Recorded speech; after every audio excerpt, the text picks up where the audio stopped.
tujuan dari pemeriksaan fisik ini adalah untuk mengetahui dan memperoleh informasi mengenai status kesehatan pasien, serta memvalidasi keluhan dan gejala yang dialami oleh pasien. Ada 4 tindakan yang penting dilaksanakan dalam kegiatan pemeriksaan fisik ini. Yang pertama adalah inspeksi, kita melihat, kemudian palpasi, kita melakukan perabaan, kemudian perkusi, melakukan pengetukan, dan auskultasi, mendengar bunyi-bunyi organ dengan menggunakan stetoskop. Alat-alat yang dibutuhkan yaitu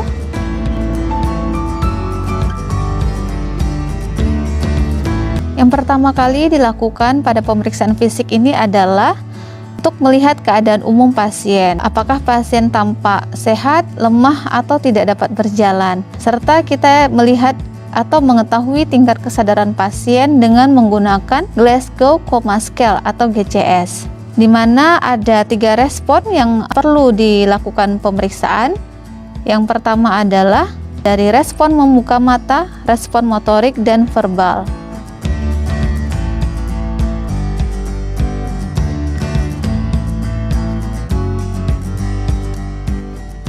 Selamat pagi, Pak Anggi. Pagi, Sus. Oke, Pak Anggi apa kabar? Baik, Sus. Oke, Pak Anggi bisa angkat tangannya, Pak? Bisa, Sus. Yuk, silakan, Pak. Oke, tangan sebelahnya lagi, Pak. Oke, Pak Anggi, kita akan melakukan pemeriksaan ya.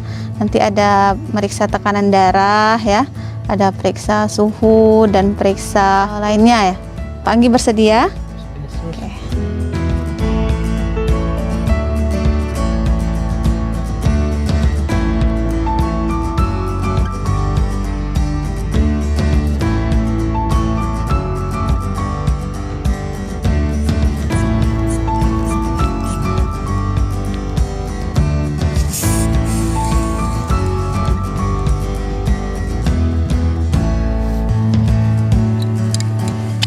Tensi Bapak normal ya Pak ya, 140/80.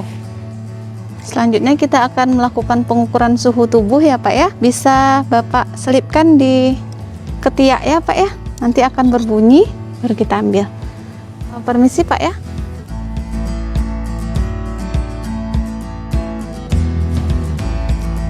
Udah berbunyi ya Pak ya. Oke, silahkan. Oke, suhu Bapak juga normal ya Pak ya, 37 derajat Celcius. Selanjutnya kita akan mengukur nadi ya. Oke, nadi Bapak juga normal ya, 80. Sekarang saya sedang lihat pernapasan. Oke, pernapasan Bapak juga normal, 20 kali per menit. Sekarang kita akan melakukan pengukuran tinggi badan dan berat badan. Oke Pak, kita ukur ya Pak ya, tinggi badannya.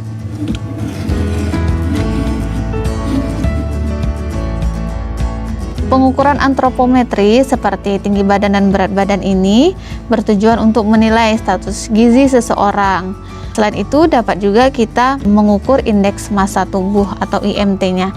Dan sebaiknya untuk mengukur berat badan dilakukan pada saat perut dalam keadaan kosong atau sebelum makan. Saya akan periksa bagian kepala Bapak ya. Pertama kita lihat adalah warna rambutnya, kemudian distri rambut pasien, kemudian kita lihat bentuk kepalanya. Ukuran kepala yang normal itu adalah disebut normosepali. Ukuran kepala yang besar yang berisi cairan disebut hidrosepali. Kemudian ukuran kepala yang kecil disebut dengan mikrosepali. Lalu kita lakukan palpasi ya. Palpasi, kita meraba apakah ada benjolan ya atau ada massa.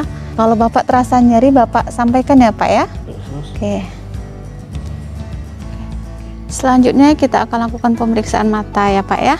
Pertama diinspeksi adalah kesimetrisan antara mata kanan dan mata kiri, kemudian jarak antara ujung telinga dengan ujung mata ya, begitu juga sisi yang sebelahnya. Kemudian kita suruh pasien, Pak coba melihat ke atas Pak, untuk melihat konjungtivanya ya, sekalian melihat skleranya. Oke, sudah. Kemudian refleksi. Bapak bisa buka matanya ya Pak ya. Oke.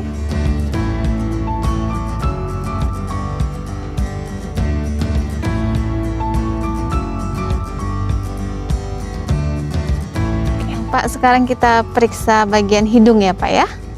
Bisa dibuka maskernya. Kita periksa kesimetrisan ya antara tulang hidung ya, kemudian lubang hidung kanan dengan lubang hidung kiri. Lalu kita tahan ya untuk melihat kepatenan jalan nafas di hidungnya ya. Coba tarik nafas Pak. Pada saat meraba, kita lihat apakah pasien merasakan nyeri. Nah, kalau ada nyeri, kita curigai pasien mengalami sinusitis. Oke, sekarang Pak kita periksa mulut ya. Yang dilihat yaitu warna kelembapan pada bagian bibir atas dan bibir bawah ya. Apakah ada luka atau ada sariawan ya. Coba dibuka mulutnya Pak. Oke, sambil kita lihat ya. Buka lebar lagi Pak. Oke. Sambil kita lihat giginya, apa ada karies atau tidak, lidahnya, tonsilnya. Oke, julurkan lidahnya. Lagi. Oke. Oke, angkat lidahnya ke atas. Oke. Oke, sudah. Selanjutnya kita lakukan pemeriksaan pada telinga. Yang kita lihat adalah lihat bagian telinganya, telinga kanan dan telinga kiri ya. Oke, sama. Oke, kemudian kita palpasi ya dengan menggunakan tangan untuk meraba apakah ada nyeri pada daun telinganya. Ada sakit Pak? Tidak ada. Tidak. Oke ya. Oke. Kemudian kita lakukan pemeriksaan pada bagian telinga dalam dengan menggunakan otoskop. Pak bisa menoleh ke sebelah kiri ya. Oke.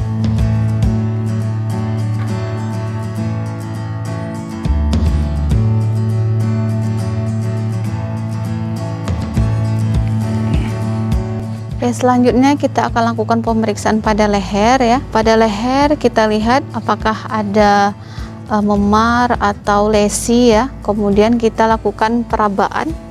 Oke. Coba Pak Anggi menelan.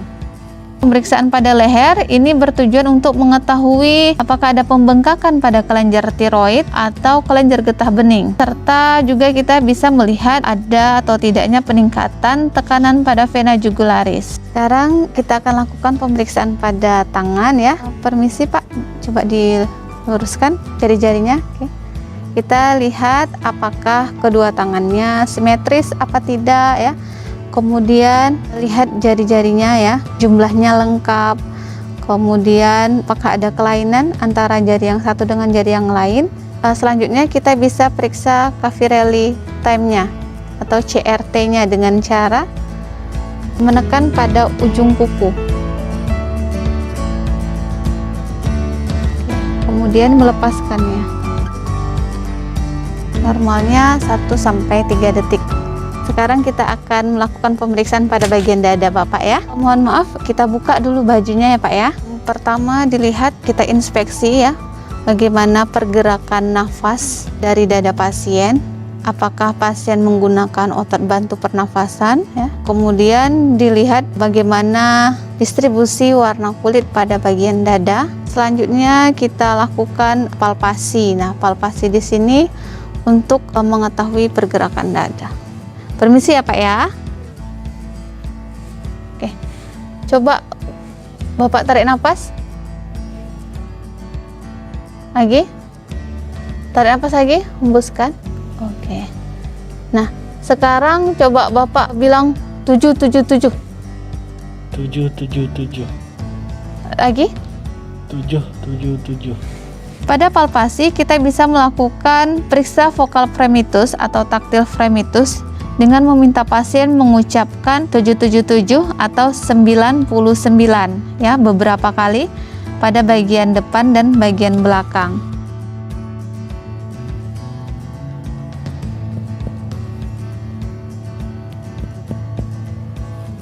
Perkusi dilakukan pada bagian dada di bagian depan dan di belakang, pada dada kanan dan dada kiri.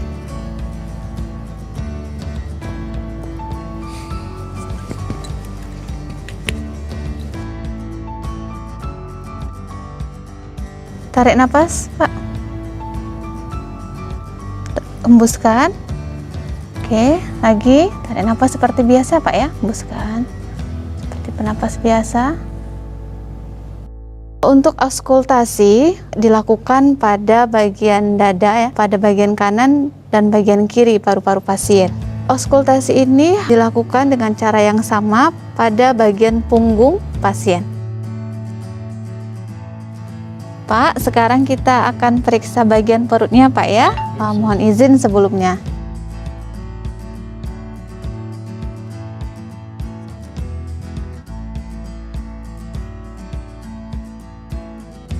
Mohon maaf Pak, kita buka ya, kita angkat sedikit ya Pak ya. Permisi Pak.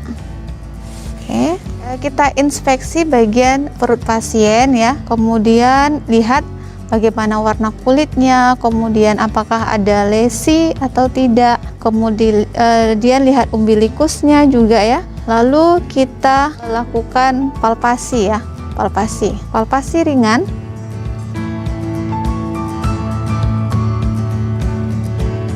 Permisi ya Pak ya, saya tekan.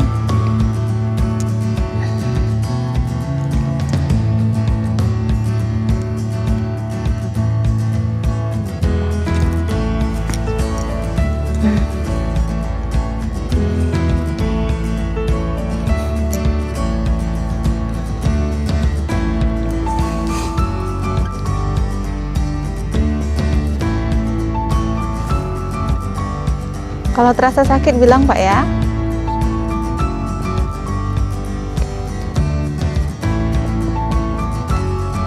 Kita lakukan auskultasi bising usus.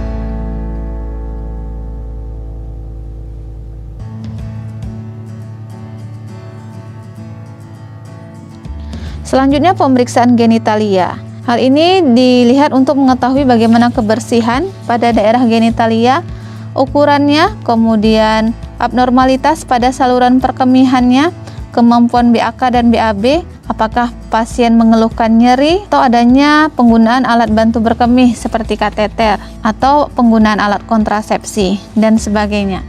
Sekarang kita lanjut ke pemeriksaan kaki. Kita inspeksi bagian kaki, kesimetrisan antara kaki kanan dan kaki kiri, kemudian dilihat jari-jarinya. Kemudian kukunya bandingkan dengan sisi sebelahnya. Oke. Selanjutnya kita akan melihat fitting udem. Caranya dengan cara menekan, kemudian lepaskan. Sekali lagi. Kita periksa CRT.